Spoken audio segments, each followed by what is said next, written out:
என்னையும் கண்டீரே, எப்படி நான் நன்றி சொல்வேன்.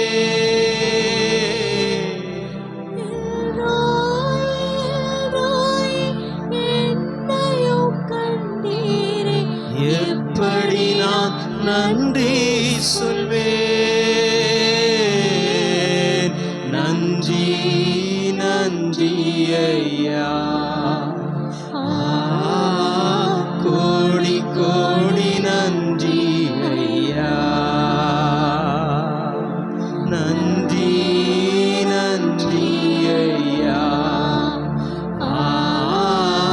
கோடி கோடி நன்றி ஐயா.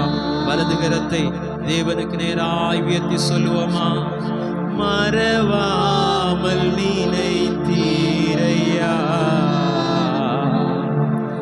மனதார நன்றி சொல்வேன். மறவாமல் நினைத்தீரையா, மனதார நன்றி சொல்வேன்.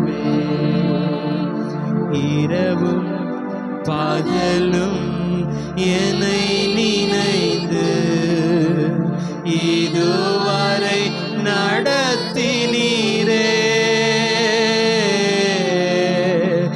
இரவும் பகலும் என்னை நினைந்து இதுவரை நடத்தினீரே. நன்றி நன்றி ஐயா,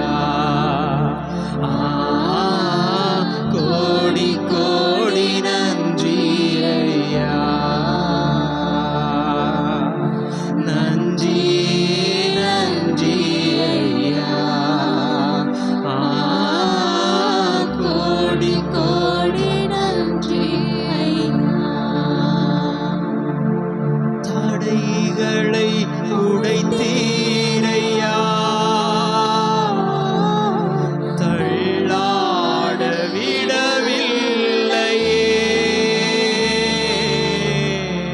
தடைகளை உடைத்தீரையா, தள்ளாட விடவில்லையே.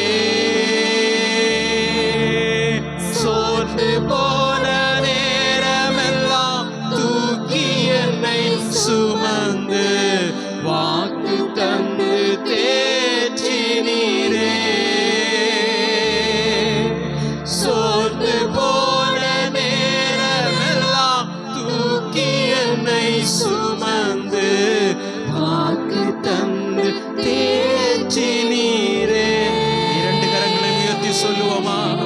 நன்றி நன்றி ஐயா, கோடி கோடி. இன்னும் கொஞ்சம் சத்தத்தை உயர்த்தி சொல்லுவோம். நன்றி நன்றி ஐயா, கோடி கோடி நன்றி ஐயா. மறவாமல் நினைத்தீரையா, மனதார நன்றி சொல்வேன். மறவாமல் நினைத்தீரையா, மனதார நன்றி சொல்வேன். கரங்களை தட்டி தேவனுடைய நாமத்தை மகிமைப்படுத்துவோம். அன்பின் பரலோக பிதாவே, நன்றியோடு நாங்கள் உம்மை துதிக்கிறோம், ஸ்தோத்திரிக்கிறோம். தேவரீர் எங்களுக்கு தந்ததான ஆசீர்வாதமும் மனமகிழ்ச்சியுமான நல்ல சபை ஆராதனைக்காய் ஸ்தோத்திரம் ஆண்டவரே. இவ்வளவு நேரமாய் பரிசுத்த ஆவியானவர் மூலமாய் ஆராதனையிலே எங்களை வழிநடத்தி சென்று தயவை நினைத்து நாங்கள் நன்றி செலுத்துகிறோம். தொடர்ந்து ஆமேன் ஆராதனையிலே ஆமேன் ஸ்தோத்திரம் ஸ்தோத்திரம் எங்களை வழிநடத்தும்படியாய் எங்களை தாழ்த்தி உம்முடைய சமூகத்திலே ஒப்புக் கொடுக்கிறோம். மீட்பெரும் இரட்சகருமாயிருக்கிற இயேசு கிறிஸ்துவின் நாமத்தில் ஜெபத்தை கேளும் எங்கள் ஜீவனுள்ள நல்ல பிதாவே, ஆமென். இப்போது சங்கீத பகுதி சங்கீத புஸ்தகத்தை யாவரும் மாறி மாறி வாசிப்போம்.